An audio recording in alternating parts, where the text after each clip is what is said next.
You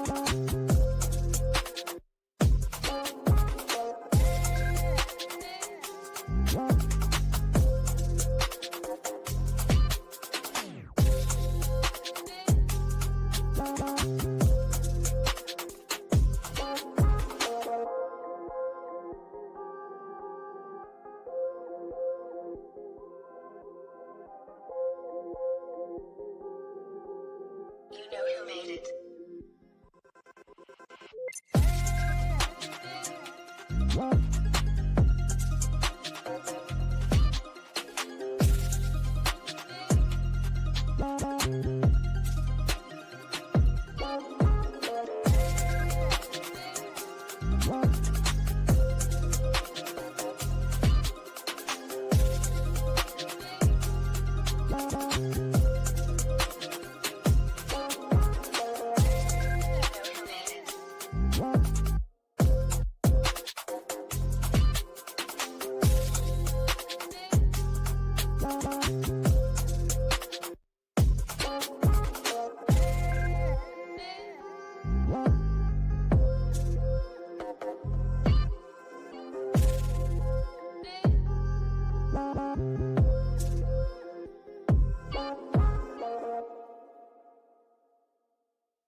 And we are live from LinkedIn, YouTube, Facebook, not X, but we are on Twitch and a couple other channels, but they're all on LinkedIn. It's Revening's Wednesday.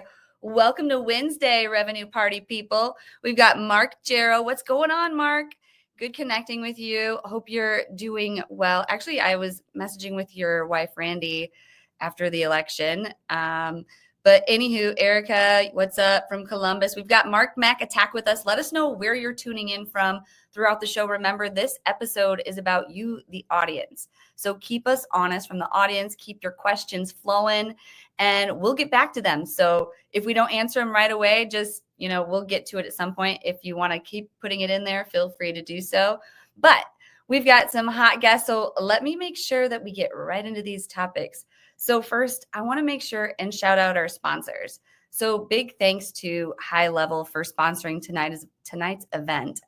And I want to give High Level a shout out because High Level is making it possible for so many people to leave their jobs. And I don't know, I'm going to talk about this a little bit more during intermission. I'm not going to be playing a video. I'm just going to be talking about High Level, but people are leaving their jobs in droves. People don't want to go to the office anymore. And there's digital marketers like me, and I'm out there helping people learn a skill in High Level. You don't even have to learn all of High Level. You pick one piece of High Level, you go master it and resell it to other people. Because when I talk about High Level, I'm talking about this is your own SaaS. This is a CRM full marketing tool that you white label. So I digress. We'll get into that at intermission, but make sure that you're entering to win the High Level swag pack because this is the last one we're giving out. So, it was taking too long for people to get them. People are starting to complain. So don't want to have a bad taste in everyone's mouth with High Level just due to some t-shirts not getting there on time. So we've just decided to hold off on the swag pack. So this is the last one. So tag High Level, thank them for all they do with these swag packs this year, and make sure that you get yours. We got Marc Mac here. He's wearing his shirt. But it's pretty awesome. But yeah, definitely tag High Level to get your swag pack. And we'll be talking more about that here in just a moment. But then also Cherry Assistant. Big thank you to Cherry Assistant for sponsoring tonight. Tonight would not be possible without Cherry Assistant. We have Cherry Assistant, and we've got Layla here right in the comments. She was getting some praises actually from Marc Mac pre-show. I'm just going to give it away, Marc Mac, hope you don't mind. But, her emails are great. They help coordinate with the guests, make sure that the guests are prepared, have the promotional materials ahead of time. But then also she's helping me make posts, edit videos, and so much more. And then Cherry Assistant does more than just that. I have a video editor that is helping with some video editing projects, but they do more than that. And you'll see it intermission. Actually, I don't think they have the menu on this ad for tonight, but we can get you a menu of services if that's something you're interested in, because they do. And we have their founder here. So shoot, just put in the chat, what kind of service are you looking for? I bet you Cherry Assistant can help you out. But yeah, Cherry Assistant is amazing, and DJ Kim is running it. And he's just sold 3 businesses. So obviously he's doing something right. So check out Cherry Assistant. I'm going to put up my QR code for Cherry Assistant. If you want to check them out, that's my affiliate link. Would love it if you could give it a click, give me some love. And also, I was mentioning high level earlier. Pause this for Cherry Assistant. Here's the high level. It's really just reviting.com/high level. So that one's a little easier. I'll put Cherry Assistant back up there. So reviting.com/high level will give you 30 days free on high level. But Cherry Assistant's the bomb.com. And make sure you're entering to win prizes tonight. I'm going to put these keywords up here. So there's one winner at the end of the night per prize. I'll share the prizes throughout the episode. There's going to be a lot going on the screen. But I want to get our guests in here because we have 5 hot topics tonight. And I'm going to just keep it rolling. So you guys keep us honest from the comments. Let's get right into this. Welcome to the show, Marc, Mac, and DJ Kim. Yo, how are you? Yo. See, I am wearing the shirt. It's pretty cool, actually. It's got the stuff on the back, I think. I don't know, the high level Capture, stuff. nurture, clothes. Yes. Yeah. Good stuff. Good stuff. Well, we're going to get right into it. We do the 2-minute intro. I know you both know that. DJ, you've done it before. But we want to know the real you, like the real human you. I think last time, we learned DJ, where you were born in Korea, correct me if I'm wrong. And you had this whole long story of like all this stuff we can't find on LinkedIn about DJ, of course, but that's what makes him an interesting human being. So Marc, I'm going to start with you this time. DJ gets to like warm up a little bit on his intro to think of what he didn't tell us last time. We want to know, where were you born and what brought you to now in 2 minutes? Tell us your full life story. Yeah, 2 minutes. Anybody who knows me well enough knows probably can't. I probably would have a very hard time doing that inside of 2 minutes, but I'll do my best. I'm actually was born and raised in New York. In fact, somebody asked me the other day if I was from New England, so I don't really think the New York accent is anything like the New England accent, but born in Staten Island, currently live in Western New Jersey, wife, 9-year-old. Had him late, I'm a little bit older, and my wife and I, we spent many years just building our careers, and really that's what was important to us. And after some time, I realized, like about 42, I honestly said to my wife, I felt like, and here's something I don't say, and I don't think I've ever said in public, I felt like I really had nothing else like not to not live for, but like I needed to have a child. Like I just felt like that was what was missing in my life. And so at that point, and so we went and we had a child, and it's been great. And so that's been a lot of my life the last few years. Thankfully, I had some years where I went out on my own, and I had the flexibility to a certain degree to be around for him. But work from home, COVID really changed our lives, and I'm glad to be home for him and really to experience him growing up. My father, he basically worked 9 to 9 every day as a pharmacist in a mom and pop pharmacy, and he was around for some of the important things, but like not like I'm able to do now, which I think COVID has afforded us. So that's kind of where I got to today, and COVID led me to the SaaS world and to be able to do outbound sales development for a lot of different companies, and that's what I do. And on 5:30 on Wednesday nights, I have a show called The Hump, similar here, where we got some guests and we do some chatting about some real world sales and marketing things. And I'd love for you guys to check that out. And that's me inside of 2 minutes. Love it. Thank you, Marc, Mac. And DJ, we would love to hear again your full life story. I'm gonna have to go back and find your last full life story and then do like a clip with this full life story. I don't know how much has changed, but yeah, I guess in 2 minutes. Okay, yeah. So in 2 minutes, so I was born in Korea, and growing up, my dad, he actually started his company right before we moved from Korea, and he started a textile manufacturing business, and he's done it pretty much for the last 30 years. And that's really where I got like the entrepreneurial genes or spirit, I guess. And in college, I didn't really know exactly what I wanted to do. And I kind of just went through a process of deduction of going through like graphic design, software development. I did a consulting internship. I did pretty much everything that you could try. I mean, I sat in a operating room shadowing a surgeon because I thought I wanted to go to med school at one point. And I ended up raising some money to do a startup, and it was like the most stressful, but also the most fun time of my life. And I took that and I started some e-commerce brands. I worked at a startup incubator. And that all led to starting Rep Genius with Jared Robin. And then that led to me working in like a more growth environment. So I went to LA, where I am now, and worked in crypto, Web3, just kind of learned how to code and develop software. And then I met my partner, Ben, from working in crypto space. And then we just partnered up and started Cherry Assistance, which is our offshore staffing agency that we work on now. We do a bunch of other internal projects within Cherry. Like we've developed software that we sold. We had some e-commerce products that we sold.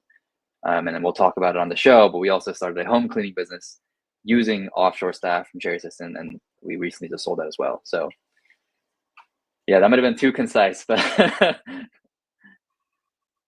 yeah, sometimes how do you put it all into yeah.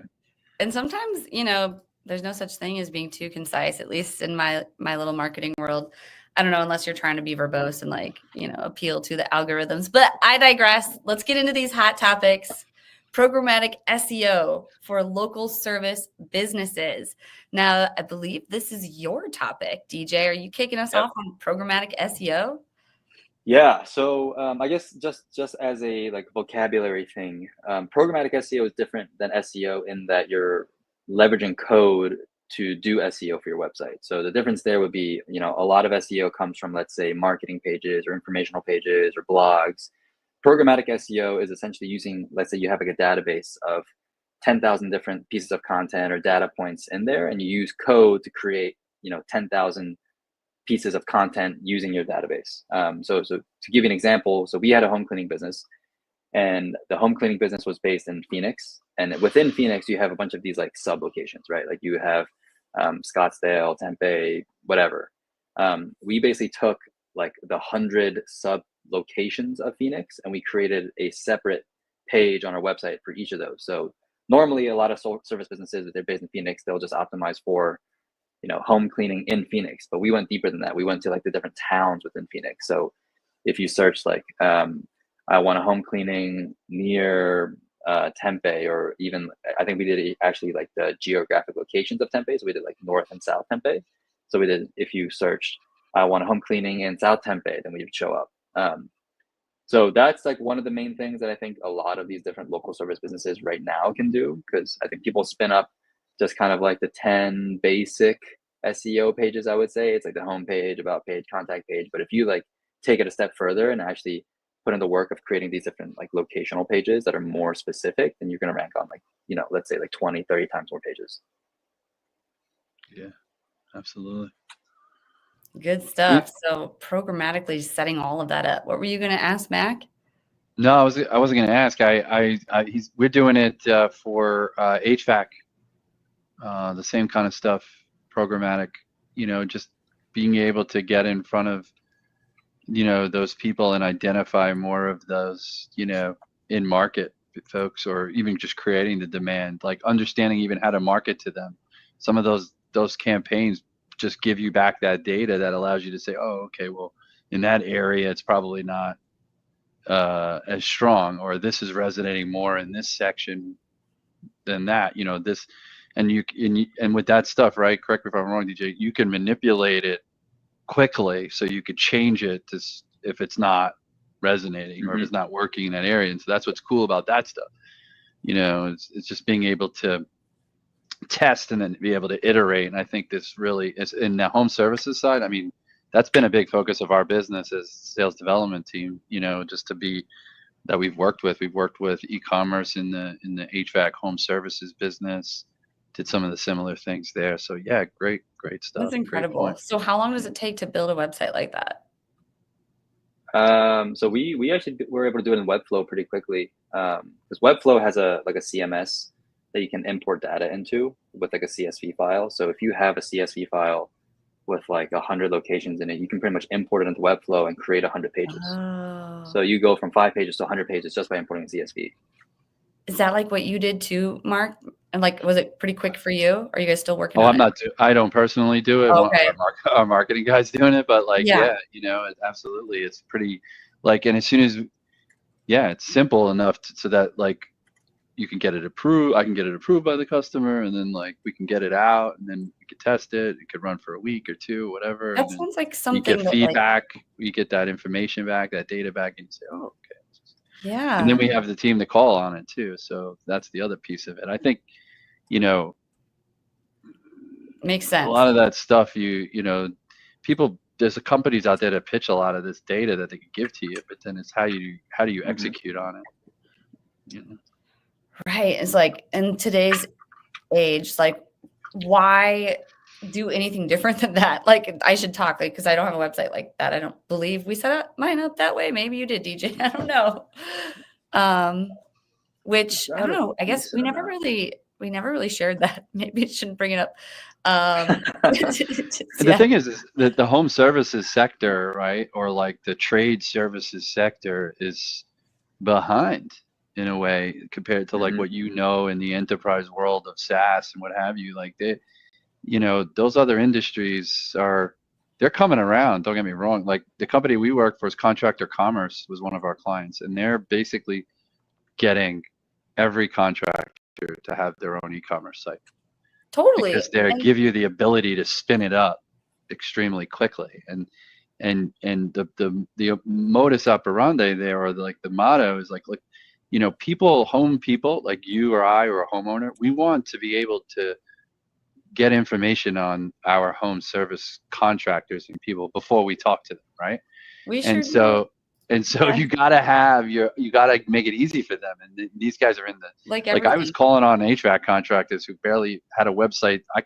My 9-year-old could probably build this site that they have. You know what I mean? Like so. Stuff like Jesse said we need DJ to do our SEO, and I just wanted to plug. Well, DJ did do my SEO. I am a marketer. I've been a marketer a long time. I don't really trust a lot of people with SEO, but I pretty much trust anything DJ with anything business related because. DJ, you're just brilliant with business. I mean, let's talk about it. You've sold 3 businesses. We are going to get into that a little bit. I don't know. Do we have that as a specific topic? Because we don't. Do you want to just tell the audience real quick a little more? I know you mentioned it during your intro, but 3 businesses and the most recent one being a cleaning business. Yes. So the first one was a software we actually sold to Jesse, Lead Magic. Shout out to Jesse. It was a data enrichment tool called Data Ghost. That was like our first software that me and my partner Ben, you know, ever built. That came from, I think, a need of, you know, I think data should be cheap is kind of like what I think. And that might be a hot take, but I think now with AI and all these different APIs, it's really easy to get good data, I think. So I think data should be cheap. It should be pretty ubiquitous. And I think it should really come down to what you can do with data rather than, you know, your like the barrier to getting data. So we built Data Ghost, which was like a cheap alternative to, you know, Zoom Info or all these other kind of platforms like Get Lead Data.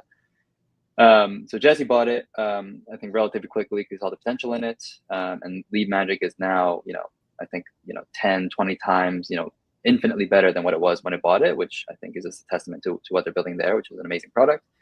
After that, we had an e-commerce product, which was a like pheromone cat collar product.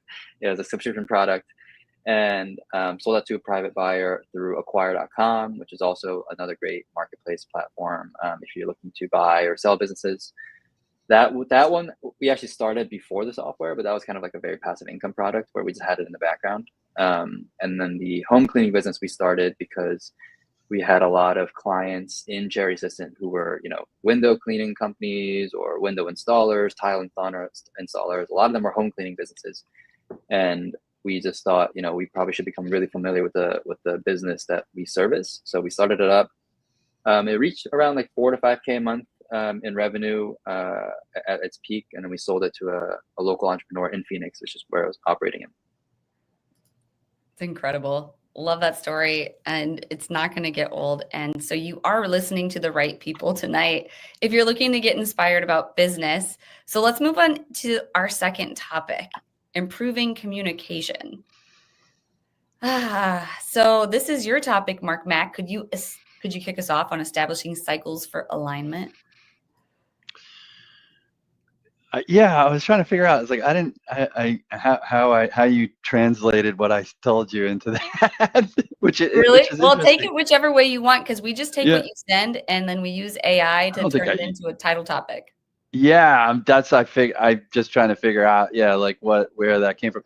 I think really what I've what I've seen in the last few years being around, lots of sales development groups and organizations and SaaS and this is like, um, what everybody talks about that is slowly breaking down is those silos between, sales and marketing. And um, why do so many people feel like, they're selling their way and we're selling our way? It's like that's completely the wrong attitude. It's completely the wrong concept of how sales communication should be happening between sales and marketing.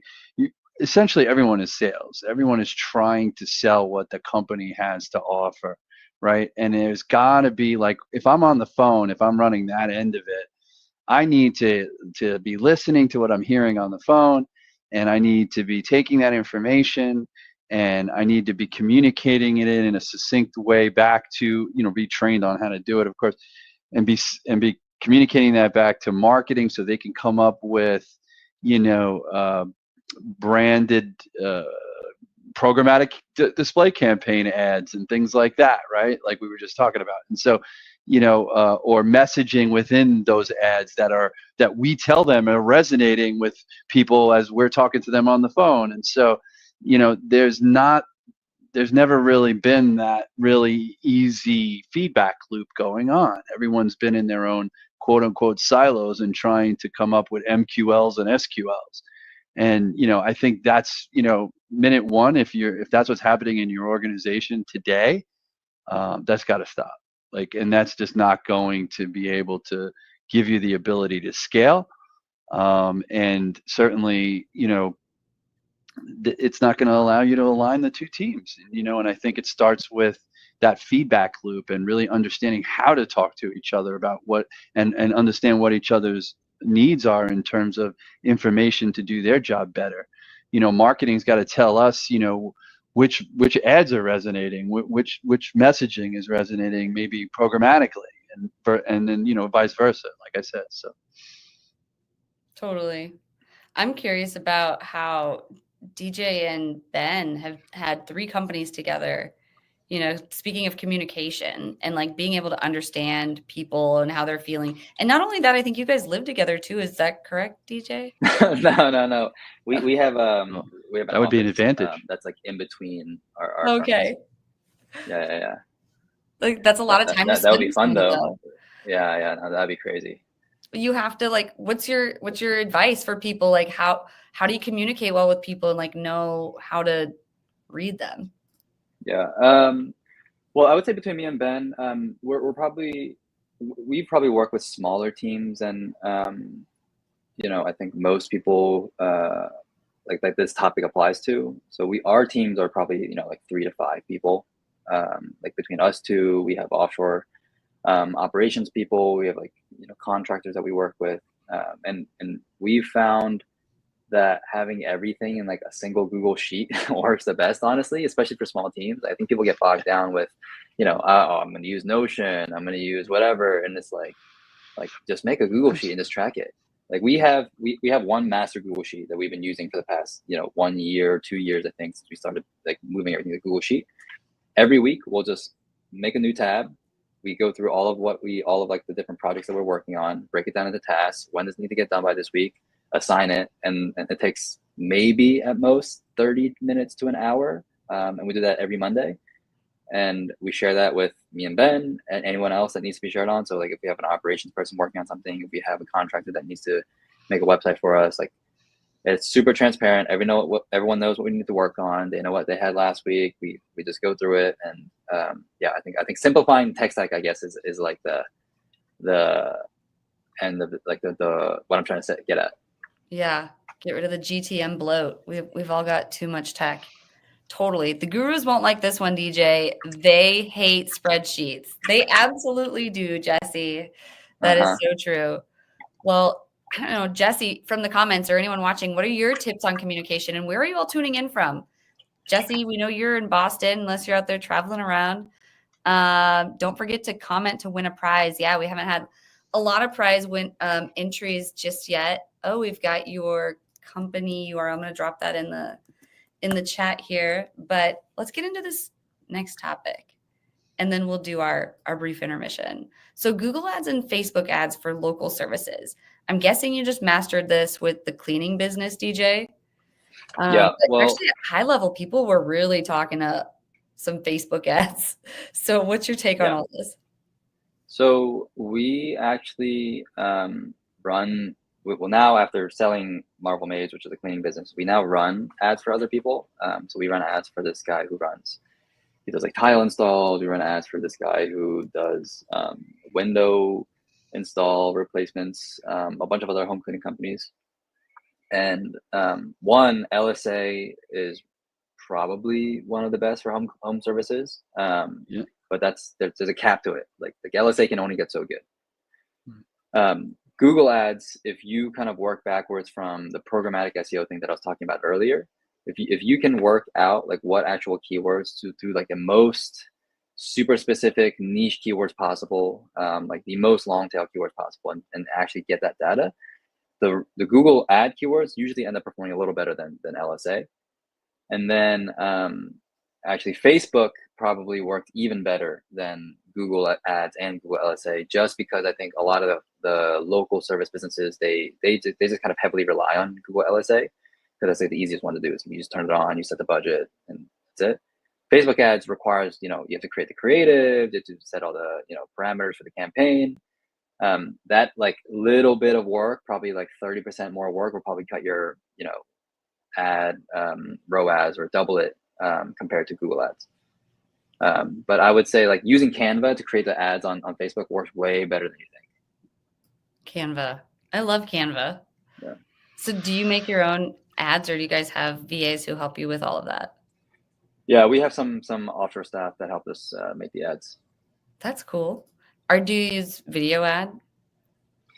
No, the video ads we found take a lot more time, like probably like 10 times more time to actually make really good video ads, unless it's like UGC ads, which don't work super well for local services, at least what I've found. And for like a super marginal benefit. The images take super short amount of time. You can probably make a really, really good Canva creative in 5-10 minutes if you knew exactly what you're looking for. And that performs probably just as well as like a decent video. Totally. I love Canva. Yeah, Canva's great. It changed the game for marketing. Trying to get better.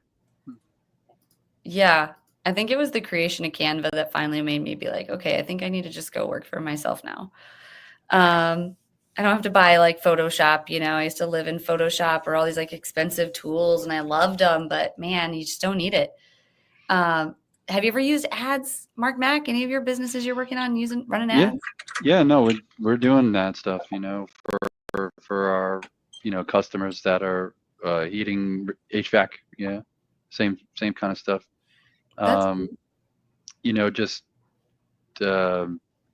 I'll tell you, when I was a little bit more close to it, I mean, when I'm running the team a while ago, I was working for a kind of a furniture company, if you will, a hospitality furniture company. And I hired a company out of Dallas that was a marketing agency, and they had the right data, like they had the right market that we were going after, the architects and engineers and designers, hospitality. So they had a lot of history there. I hired them for that. But it was funny because it was not really so much of them just managing it, but the Google ads themselves, and being able to create that and see those ads come up in search pages sooner than the third page, or like have them on the first page, is really something to see. And to see the response that we got in that business. Like, it started really slow, but then it picked up, and I mean, it was actually quite phenomenal. I mean, we saw Google ads just crush in that space. This was, of course, back in 2019, 2018, right. 2019, but I was really surprised how well it worked. And Totally. each week it got bigger and bigger. Started 1, 2, 10, 15 a week, 20 a week, 30 a week. I was like, wow, this is awesome. And then COVID hit, unfortunately. So totally. kind of Well, died after Billy that. Jean, I don't know if anyone's familiar with him. He was speaking at the high level event, and he was talking about Facebook ads. Like, you need to start Lyft driving if you don't have money to pour into Facebook ads. Like, it was just like the holy grail. And I'm like, what am I missing? What am I doing wrong? But he's actually doing this training, but we're getting some questions. So let me go back and make sure we're getting some of these questions answered. So DJ, do you use, am I saying this right, Cappy or server-side pixels? Yeah, for pretty much, well, for the local services businesses, I haven't found that it really matters that much, but more so when we do our e-commerce ads, they matter a lot just because the margin on e-commerce ads are way more finicky, right? Like you're talking about like a margin of like $5 to $10, $20 on an e-commerce ad versus if you're running local service ads, your margin could be anywhere from $50, $200, $400, right? Depending on what your business is. The server side pixels, you pretty much just set up like a separate server to like send data back to Facebook to say like, yeah, I got a conversion, which is like an enhancement to what was happening before, which would just happen on the client side, like on your website. But the short answer is for local services, doesn't really matter that much, but we do it anyways. For e-commerce, it's like a must-have. And how about this one, DJ? We need DJ to do his next one, which was, do you prefer Astro or Next.js? We don't use Astro that much. Yeah, we use Next.js. Next.js is by the Vercel guys, I believe. It's just a really, really good, like pretty much like a template to build websites on. We do a lot of like programmatic SEO stuff in there. Like we have this one experiment going. Can I share my screen? Sure. Absolutely. I need to share it. Can I share a portion of my screen? You should be able to. You just got to pick the tab, right? Oh, you can do an entire screen, a window, or tab. Yeah. Oh, okay. Well, whatever. So we have this programmatic SEO website that we made on Next.js. It's I'm trying to explain it without giving it away because it's like a zero-sum game. But basically, we scraped a data set of, let's say, like 30,000 different products, and we made programmatic pages with it with Next.js. And Next.js lets you create really, really good programmatic pages, I think, relatively easily compared to like if you were to do it in like, I don't know, like React or like static HTML or whatever you want to do. But they've created, I think, like a really, really good boilerplate and in a like template language basically to create like static websites, and it performs really fast. It loads really fast. So if you put a website that's hosted or made on Next.js into like Google Lightspeed or like a page speed, calculator, it'll be really, really fast. If you're not doing if you're not like having any kind of form on there or call to action that requires them to click, what's the speed implication or lack of? So the main thing is user experience. Sure. Usually if someone goes on a website and it doesn't load fast, the conversion is usually less. The second thing is it actually affects SEO, and Google factors in page speed a lot higher now in their rankings than they used to, because they know a lot of people are on mobile, and on mobile page speed matters more than on desktop. Oh, okay. So yeah, it'll probably load slower on the mobile, you're saying. I got you. Okay. Like is it really that much slower? Like, is there a difference in those building in any of those languages that makes it? I mean, because like I think about TVs today, right? You see like the least cheapest, like even the cheapest TV today, right, is like has some of the greatest quality I've ever seen, and then you sit there at the store and you go all the way to the end of the $4,000 one, and like, how much better is it really, And so like with the language with that, is there a real significant difference in speed at this level, at this stage of the game for people? Yeah, well, the difference between like what's called like a good page speed and a bad speed is like a second, I think. Like a good speed, I think it's under like 1.2 seconds. Anything above 1.2, or I don't know the exact thing, but it's like extremely small. Like you would think it's insignificant. But the reason for that is when you're on mobile, like a desktop speed that's slower by a second is usually around, let's say like 3 to 5 seconds slower on mobile. Just because like on mobile, usually on like LTE or like on worse connection than when you're on desktop. Wow. Yeah, I get that now. We do have another question. This is kind of taking us back to Facebook ads. If you're still here, Tucker, he asked, what factors or strategies are most crucial when planning the retargeting layer of Facebook ads? I think like an audience size, maybe. I mean, I don't really usually run retargeting unless I have like a pretty big customer list that I can train Facebook on. I don't even think Facebook even lets you do retargeting ads now without like a big enough sample size.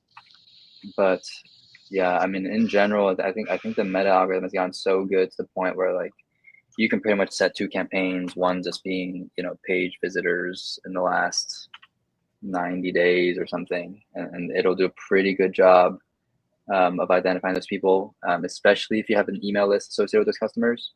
But yeah, I would say unless you have like a pretty big sample size of those customers, it usually doesn't help that much. It's like just understanding it. That just relegates. I mean, that just corroborates why you have these semi-specialization of roles across even marketing teams. You know, just because it has that technical aspect. You know, you could be a marketer, but yet you could be the person really trying to figure that stuff out. Or creating that. Trials. So maybe would Facebook ads be a great way for me to get more trial signups on high level?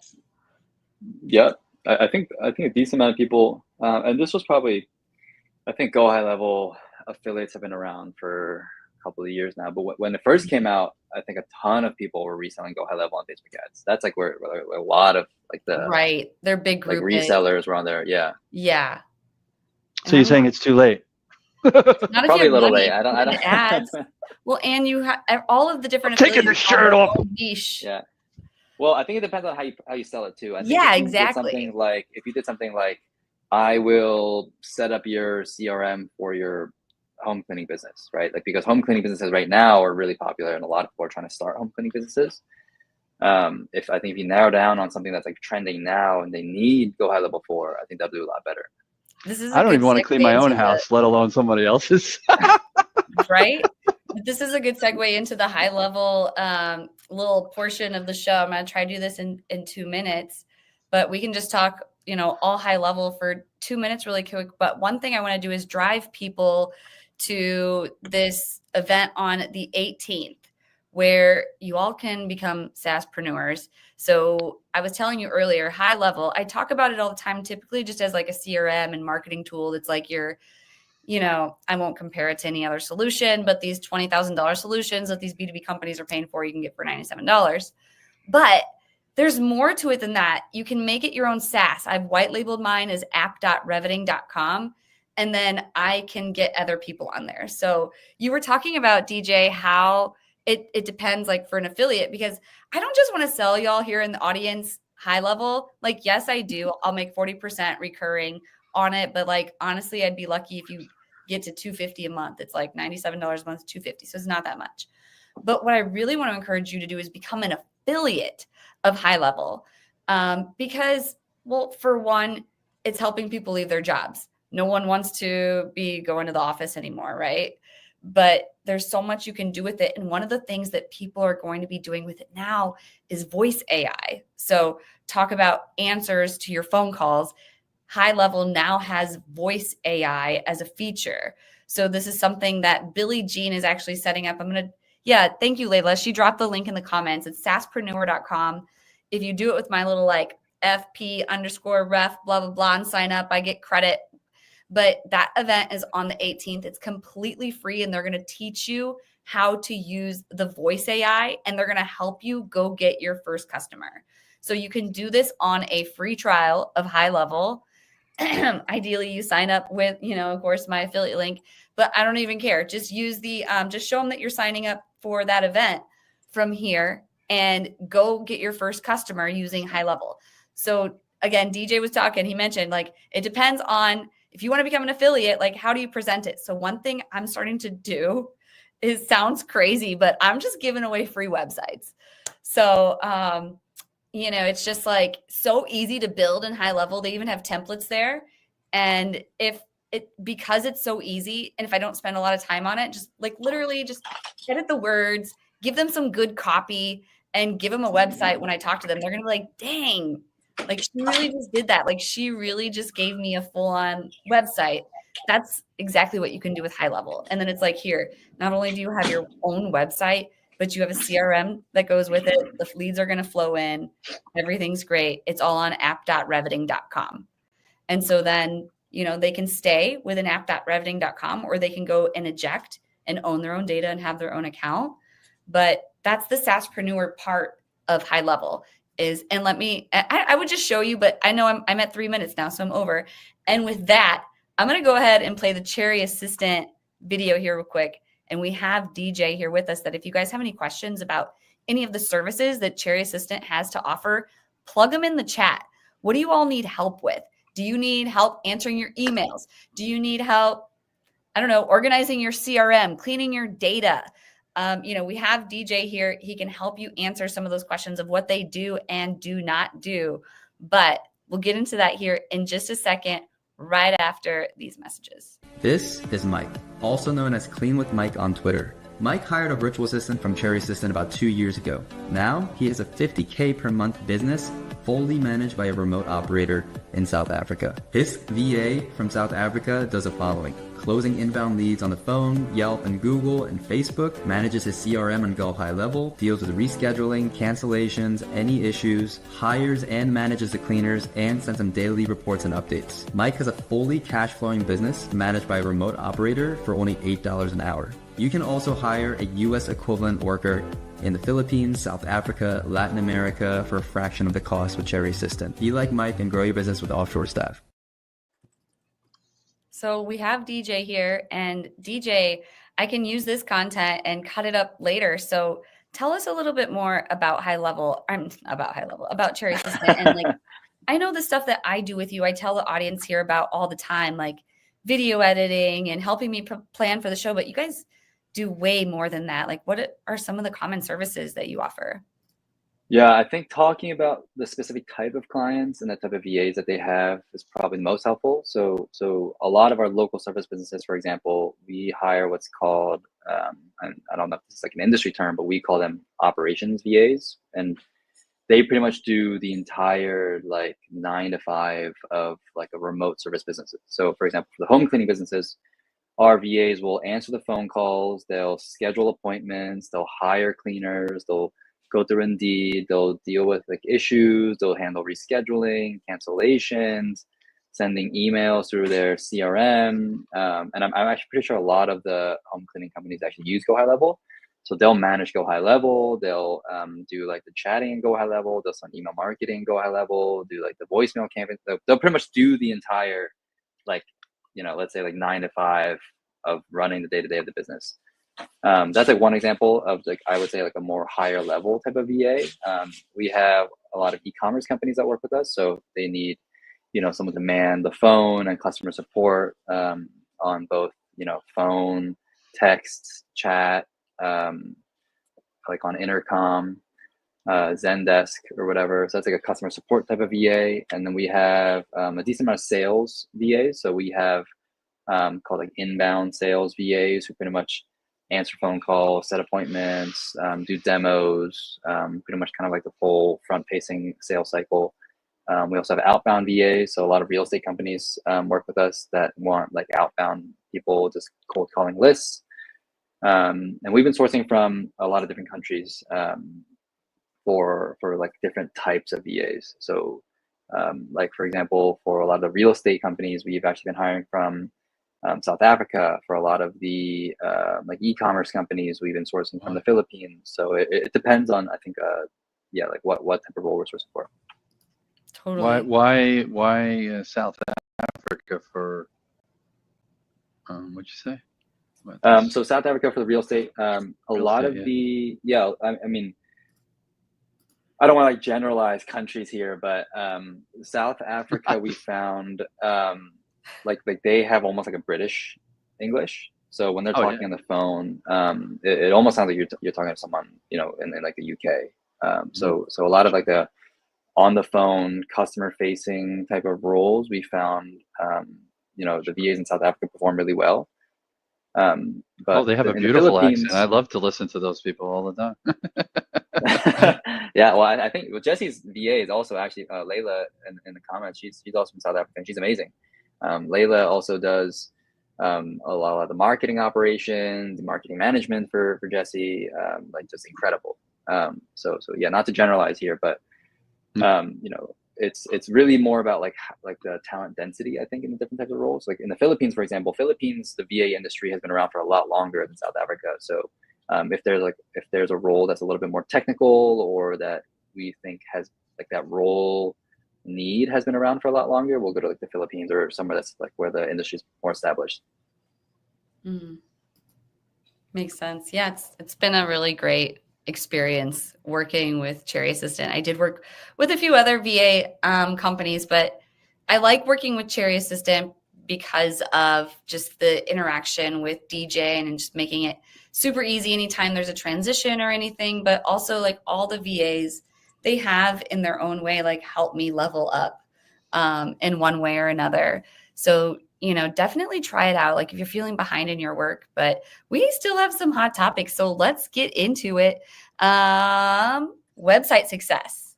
Marc, you were going to talk to us about website success, right?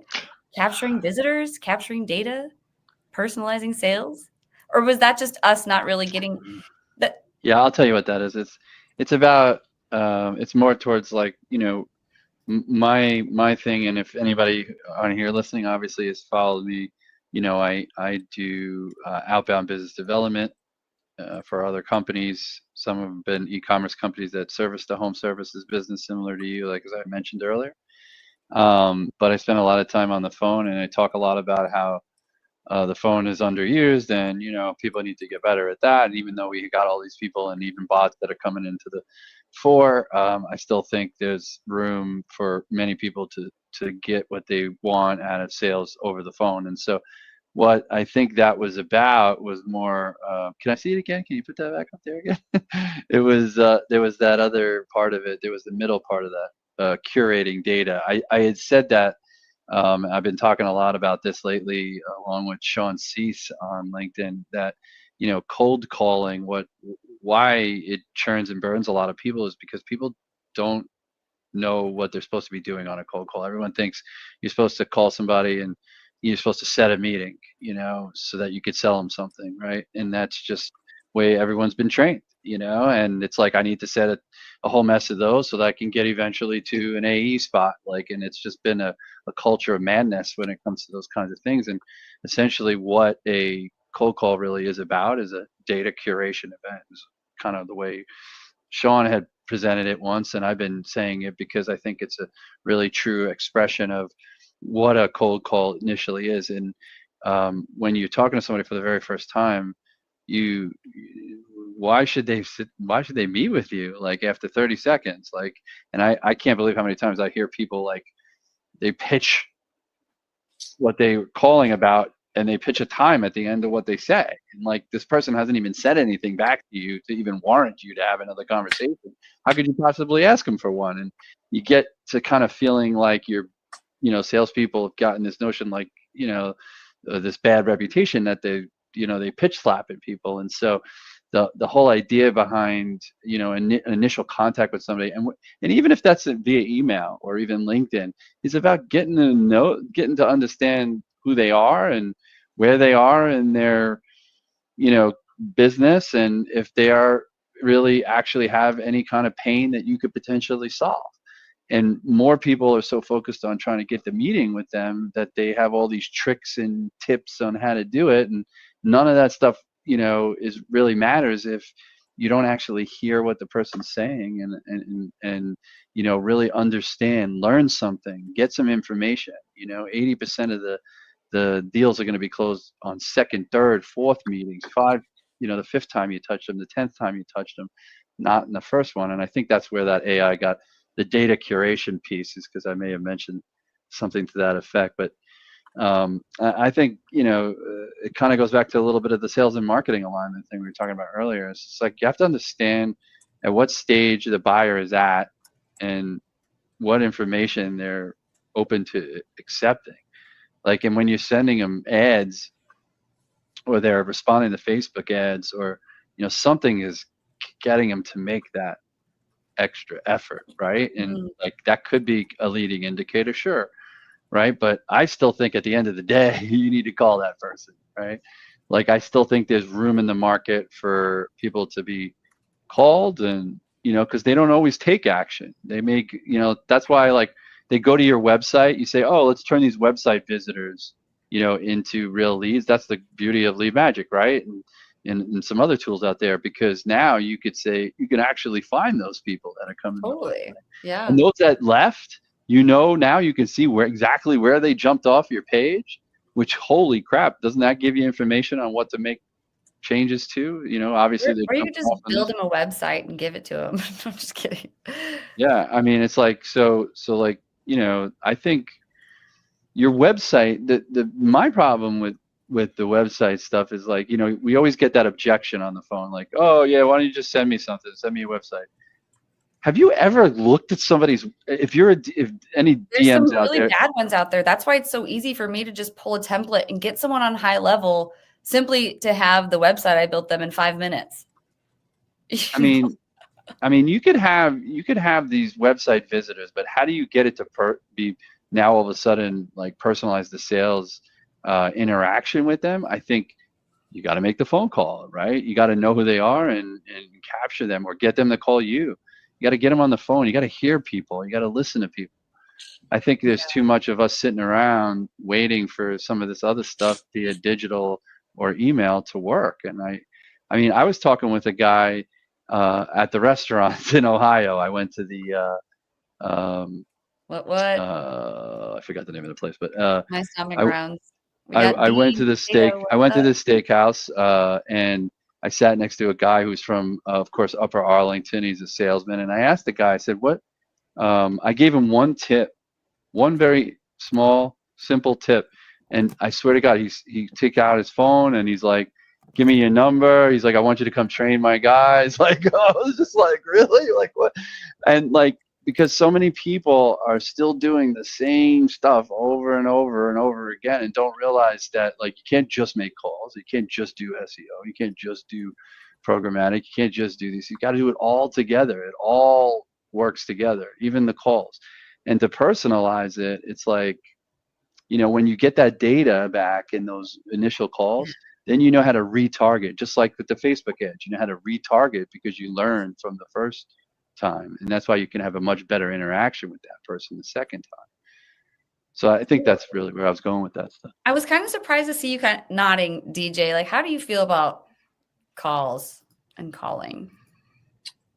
We've done some pretty interesting thing with calls.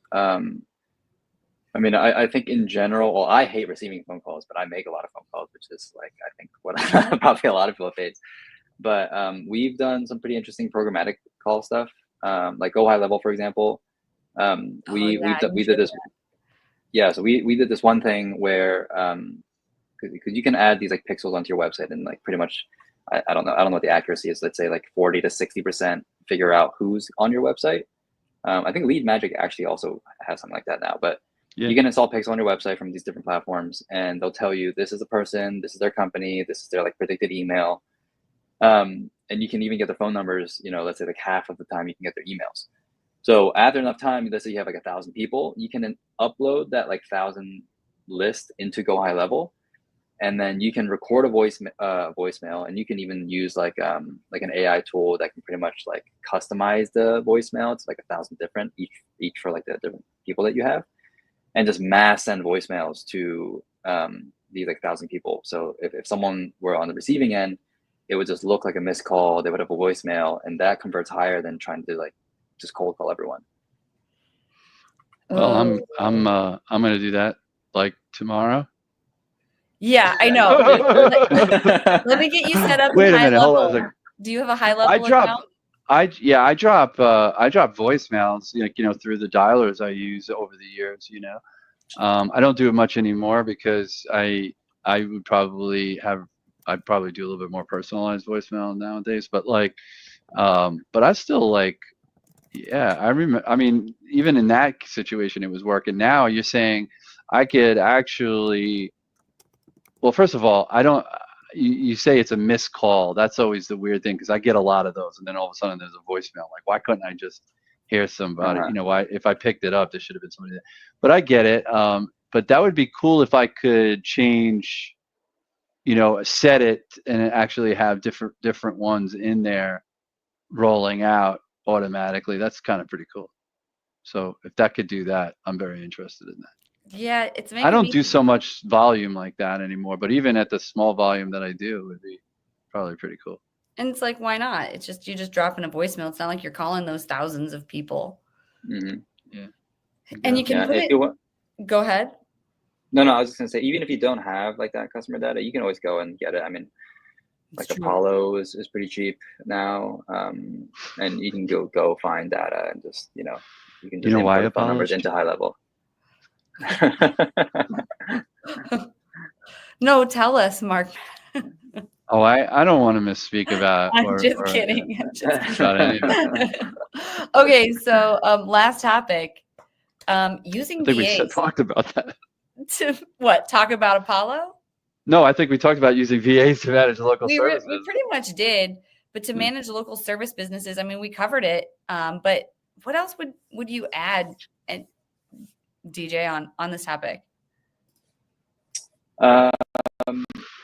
Yeah, I mean, I think I would say the only thing that I would add is like, I think sometimes people will try to hire a VA too early.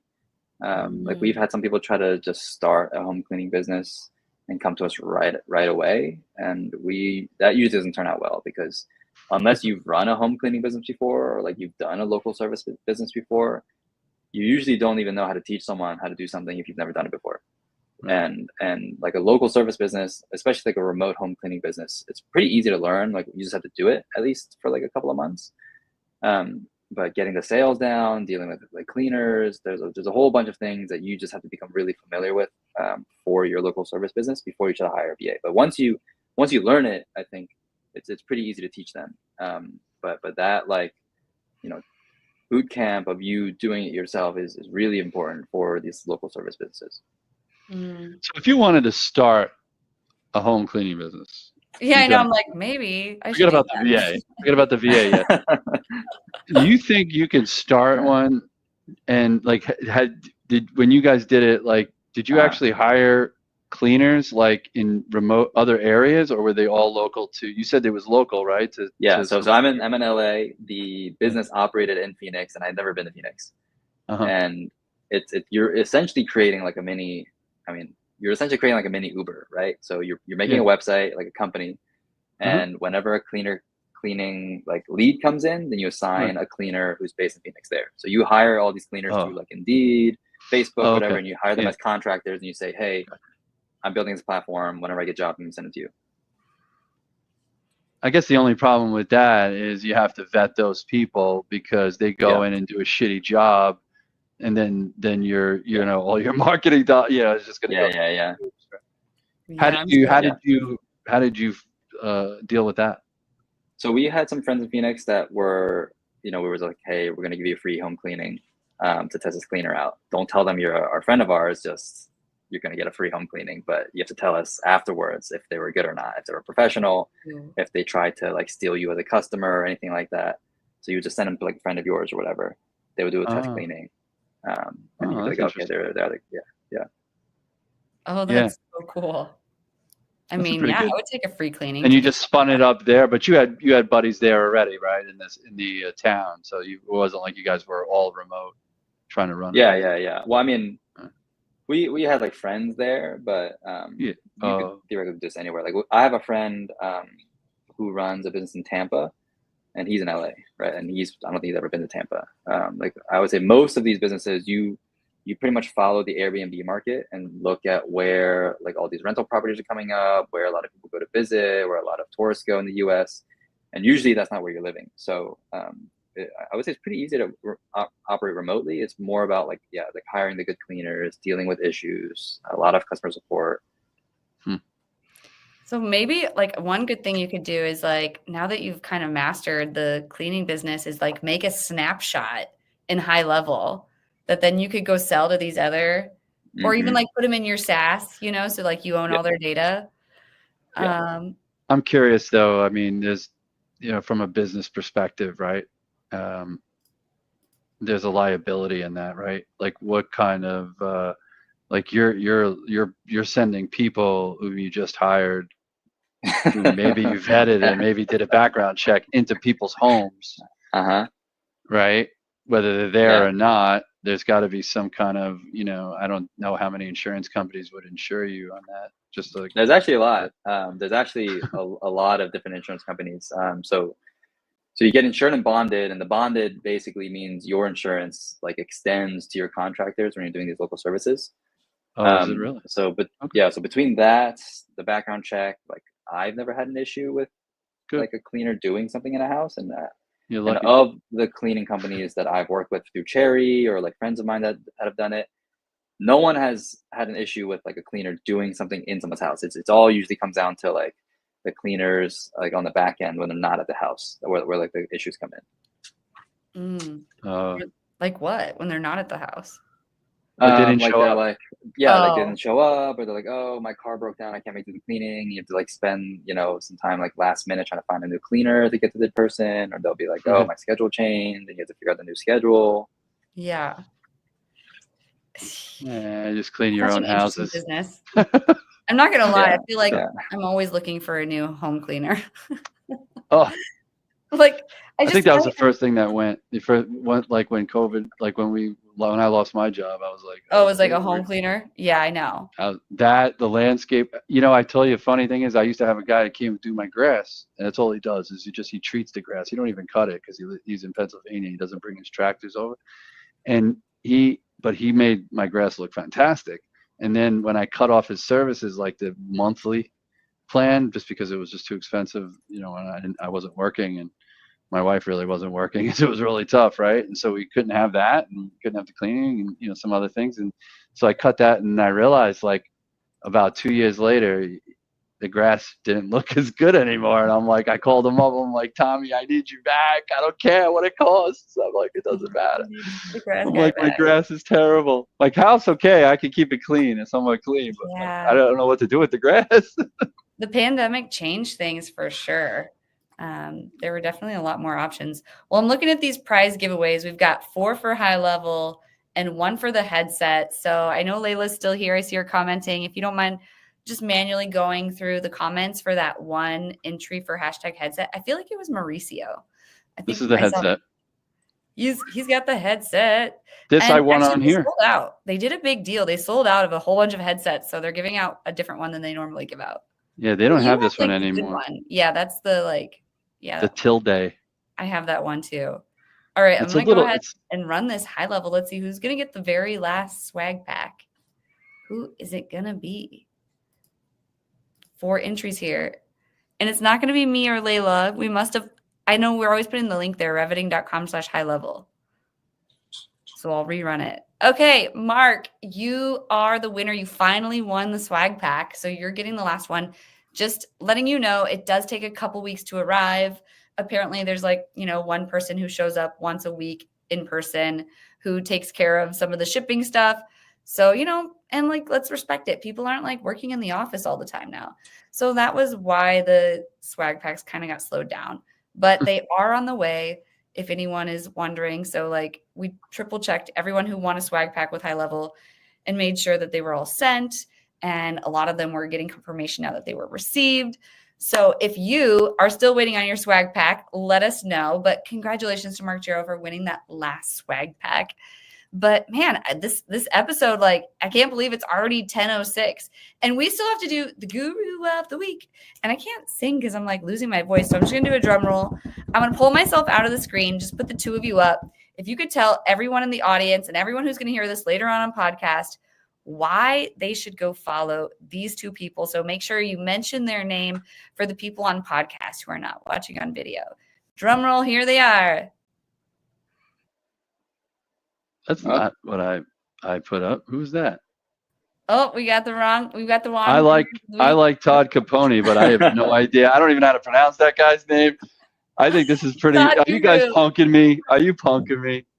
No, Oliver Johnson. Oliver Johnson. So Layla, if you're watching and you have the correct gurus, I'll put it up. Hold on. week, we'll put it up here. Those are for next put it in week. the chat. So now you know next week's guru of the week. So we'll be explaining those ones next week. Yeah. But yeah, do you guys remember who you turned in for your guru of the week? Yes. I about can't put a comment in the chat though. You can't usually comment on StreamYard. Oh, okay. LinkedIn Yes, up. not to LinkedIn, but I just put his LinkedIn. But mine is Oliver Johnson. I can put in the comments on LinkedIn if this loads. Or you could do that too on a separate page. So Michael Hyeri, he actually runs a program called Growth Cleaning where he teaches people how to run a home cleaning business. And before he was starting this, coaching program, he actually taught us how to do our home cleaning business because he hired a VA for his home cleaning business from Cherry. She helped him scale it up, and he pretty much doesn't spend any time on his home cleaning business now because he has this amazing VA. And then he was like, hey, like you guys should also try to start a home cleaning business. So we started it, and then he started his coaching program, and he gets a lot of people through his coaching program now, and it's a really good program. So that's why I shouted him out there. And how do we spell his name? Hyeri, Haeri. Haeri. Okay. Yeah. I posted it in YouTube and on the private Marc. chat here. So tell us about your guru. Oliver Johnson. I don't know if he's so much of a guru as he is.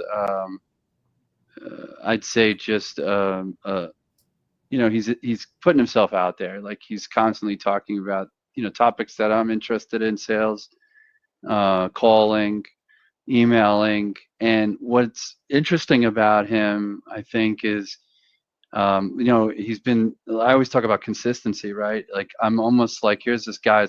Probably could be my son, and like I'm inspired just to be consistent as he has been. And he just started posting not too long ago, and every single post starts with salespeople, like he's calling them out, and he asks questions really, and he's very humble. He gives his opinion on what's been working for him. Like every post is almost exactly the same way. Like, hey, I've been thinking about this, and this is what's worked for me, what's worked for you. And then he calls out different people each time. I think his strategy is great. And I think if you want to be inspired by somebody and try to figure out how to have a strategy to post, just follow somebody like that who kind of shows you like that's how you got to be. People expect certain things from you. They want certain things from you. And when you set that precedent, like he has, like I know what to expect when I see his post. I know he's going to be asking some opinions. I know he's going to, give a little bit of his own, and he always does a video with it too. So he's been pretty consistent with that, and I think that's good. Yeah, he's a good guy to follow. Video's getting big. DJ, when are you going to start posting some video? You have so much to teach. Yeah, I have to get into videos. I just haven't gotten around to it, but it's actually it's like top of mind. Oh, I'm glad to hear that. Yeah. Yeah, you're gonna see my face a lot more. Yes, I'm excited for it. What's really crazy is like just even tonight, getting back into doing the hump show this afternoon. By the way, that's called the hump. That's because it's hump day. And I realized that on my StreamYard, I have so much content that it's just been sitting there, and like from the past shows, the SDR Insider shows and what have you. And so I'm like, man, and I was doing like you don't realize like if you look back, and even if you look back at old videos, like how many that were like maybe 2 minutes long, now you can just break up into a little short for 30 seconds. Like, yeah. And you think about like, oh, I have no content. Like when I'm complaining, like I can't come up with any content, and I realize I have that in the back, and I go, I'm such an idiot, Yeah. I'm just like, gotta do something with that. And now, like I told you, StreamYard has the way you could just edit it right there. You can cut it up right just on export stream. it. I mean, I don't love the StreamYard editing tools. That was my feedback on their survey. Yeah. Like they do have editing tools, but we still use like Opus Pro and video.ai. I don't know. They're just kind of, I think I'd even prefer Canva on a video editing tool over StreamYards. Yeah, I actually use Wondershare, Filmora Wondershare. Okay, I have heard of that. Filmora. Use it. Filmora, I think, is like the company, the brand, and then Wondershare is the platform, and it's like, it's okay. I don't know how to really use it. It's probably as good as I should. But I do pretty good. I'm impressed with it. I don't think you have to be so incredible, with like, especially if it's just a post.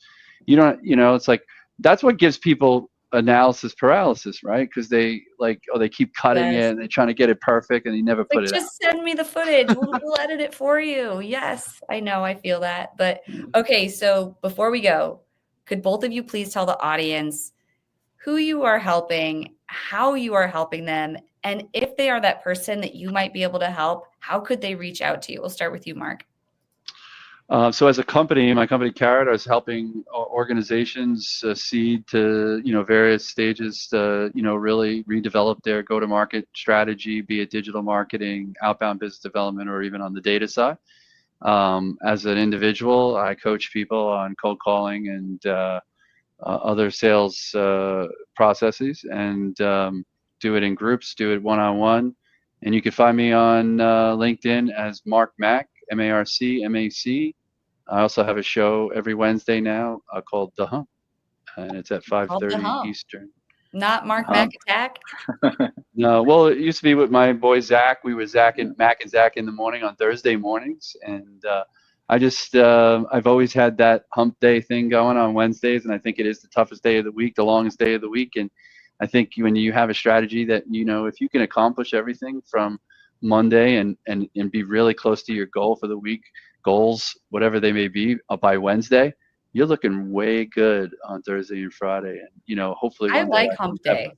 4-day week. I think we need to see a camel in your logo. Yeah. Oh, it is. Oh, in my yeah. Get some t-shirts. And how about you, DJ? So now where are you focused? Like, who exactly are you helping now? And, if you could help someone here, how could they reach out to you? Yeah, so we help, I would say mostly startups, small businesses, local service businesses, e-commerce. I mean, we work with a couple like larger organizations too, but mostly we call it like founder for founders company. If you're a founder and you have a lot of different workflows that you need to delegate, like sales, operations, marketing, graphic design, illustrations, video editing, inbound, outbound, customer support, pretty much any type of role that you're thinking about hiring in the US, we can help you hire them for essentially a fraction of the cost offshore. And yeah.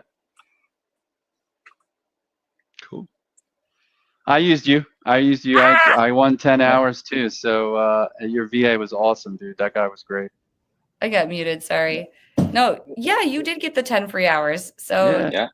I'm glad. I might actually. I've been thinking that because of the show. I was just telling Jesse before we came on. We were talking that it would be nice to have somebody for like this show that I'm doing every Wednesday at least, part time. So I don't know if that's something you can support. If it's too little. Yeah, we offer like fractional VAs. So we'll do like a 10-hour a week VA or a 20-hour a week VA or 40-hour a week VA. That's cool. 10 hours. Maybe. You can do it. Well, with production and all the planning, what you said you liked were the emails that Layla was sending. Yeah, I'm just thinking about how much I can put together for all that. Maybe take advantage of it. Yeah, all the stuff we're doing. So think about it. I could think about that. But yeah, cool. Everybody check out Marc Mac's new show, The Hump, on Wednesdays. I am thinking about making Wednesday a daytime episode in 2025 and moving to the lunch hour. I would love to know what everyone thinks about that in the comments. It's no longer the pandemic. And that was when we started this. I had a full-time job. So now this is part of my job. So I might just do it during the day and save these late hours with my kids and not hire Wednesday babysitters and all of that. So yeah, let me know what you think. Send me messages, but reach out to us. We hope to see you here next week. Marc and DJ, thank you so much for attending. I really appreciate your time. And I know we went after 17 minutes, but this was a really great conversation. So thank you. Yeah. Thanks so much, Jesse. Absolutely. Well, we'll see everyone next week. Bye-bye. You know who made it.